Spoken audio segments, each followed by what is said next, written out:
किसी ने बड़े कमाल की बात कही है, इंसान अगर जरूरत पड़ने पर आपको याद करे तो उसका बुरा मत मानना। याद रखना, अंधेरा होने पर ही दिए की याद आती है। नमस्ते, टीएस इंस्पायर्ड स्टोरी में एक बार फिर से स्वागत है। आज की कहानी बड़ी ही छोटी मगर दिल छू लेने वाली है। एक नाव का व्यापारी था जिसकी कई नावें किराए पर चलती थीं, लेकिन उसने अपने परिवार के लिए एक खास नाव खरीद रखी थी। गर्मियों की छुट्टियां नजदीक थीं, तो उसने सोचा बच्चे जब आएंगे तो इस नाव से खूब मस्ती करेंगे। उसने तुरंत एक पेंटर को बुलाया और कहा, भैया बढ़िया से इस नाव को पेंट कर दो, बच्चों की छुट्टियां शुरू हो रही हैं, नाव को शानदार बना दो। पेंटर ने कहा, ठीक है साहब, बच्चों के नाम बता दीजिए, नाव पर पेंट कर दूंगा। व्यापारी ने दोनों बच्चों के नाम बता दिए। पेंटर ने नाव को इतनी खूबसूरती से रंगा कि वह एकदम नई जैसी लगने लगी। जब पेंटर अपना काम खत्म कर रहा था, उसकी नजर नाव के एक छोटे से छेद पर पड़ी। उसने सोचा, अगर यह छेद ऐसे ही रहा तो नाव डूब सकती है। बिना देर किए उसने उस छेद को ठीक कर दिया। मरम्मत का काम उसने इतनी सहजता से किया कि व्यापारी को कुछ बताया भी नहीं। उसने अपने पेंट के पैसे लिए और चुपचाप अपने गांव लौट गया। 3 महीने बाद पेंटर के पास एक चिट्ठी आई।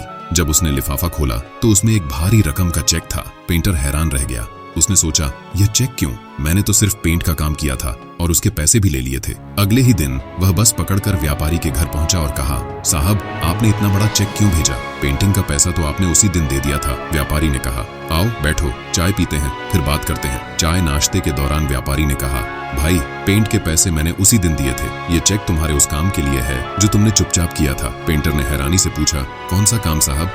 व्यापारी ने गहरी सांस ली और बोला, जब मेरे बच्चे छुट्टियों में आए तो उन्होंने कहा कि बोटिंग पर जाना है। मैं इतना बिजी था कि उस नाव के छेद को ठीक करवाना भूल गया था। जब बच्चे सुबह सुबह नाव लेकर निकल गए तब मुझे अचानक याद आया, नाव में तो छेद है। मेरी पत्नी और मैं घबरा गए। हमें लगा बच्चे शायद अब लौट कर ना आए। मेरी पत्नी रोने लगी और मैं अंदर से टूट गया। व्यापारी ने आंखों में आंसू भरकर कहा, लेकिन 1 घंटे बाद हमने देखा कि हमारे बच्चे हंसते हुए वापस आ गए। वे इतने खुश थे जैसे उन्होंने अपनी पूरी छुट्टियां उसी पल जी ली हों। मैं दौड़कर नाव के पास गया और देखा कि छेद ठीक कर दिया गया था। तब मुझे समझ आया कि तुमने पेंट के साथ साथ वह छेद भी ठीक कर दिया था।